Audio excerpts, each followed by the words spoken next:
I think we've restored as much of those historic materials as could be restored.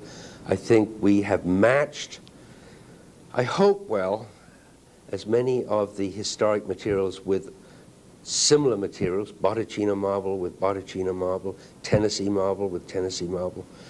The contractors think I'm nuts sometimes. I drive them nuts sometimes because I am so insistent on the quality being of the finest that we can get.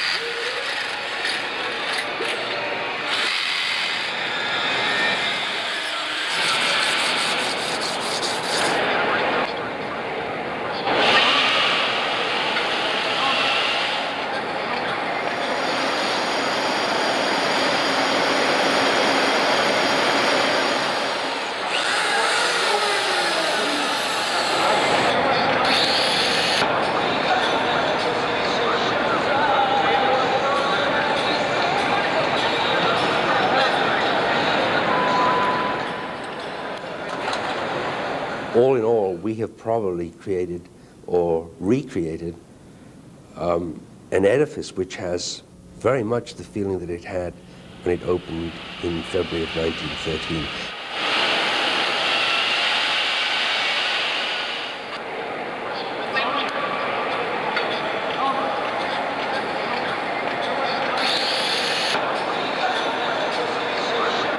We had a labor force in excess of 480 people on a daily basis during our peak periods of time.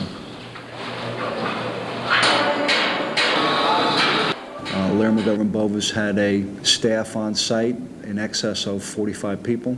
We were supported very strongly by our technical services department, doing scheduling, logistics, budgeting, and it was truly a team effort.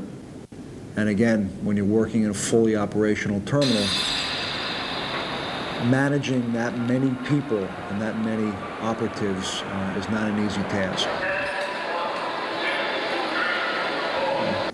Grand Central Terminal is 43 acres of area, and when you take 480 operatives plus my supervisors and you combine them with 500,000 members of the general public, it gets quite interesting.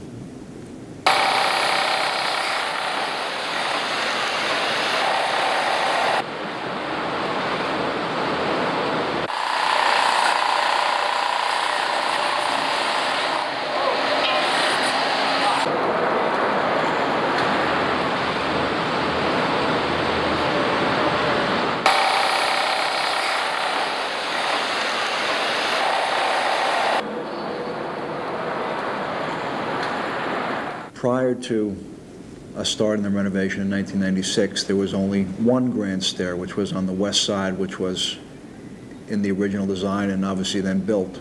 Where we're standing right now is on the new Grand East Stair in Grand Central Station. It's being built from scratch.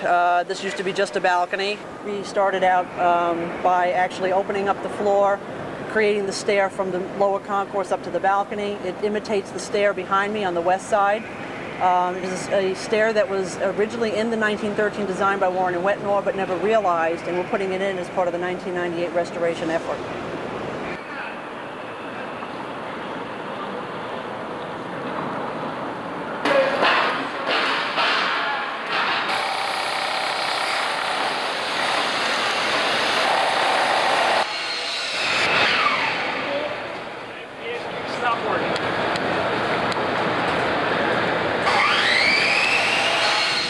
We utilized all of the same components from the original structure, that being the Botticino Classico marble, that's the cream-colored marble for the main element of the stair. It also includes the Tennessee pink on the treads and risers, which was very, very common during the early 1900s. And we replicated the shapes. We were able to find specific craftsmen that still had the art and the skill to create the very ornate balustrades, posts, and twist and turn pieces that you see that are characteristic of a stair with the Beaux-Arts of architecture.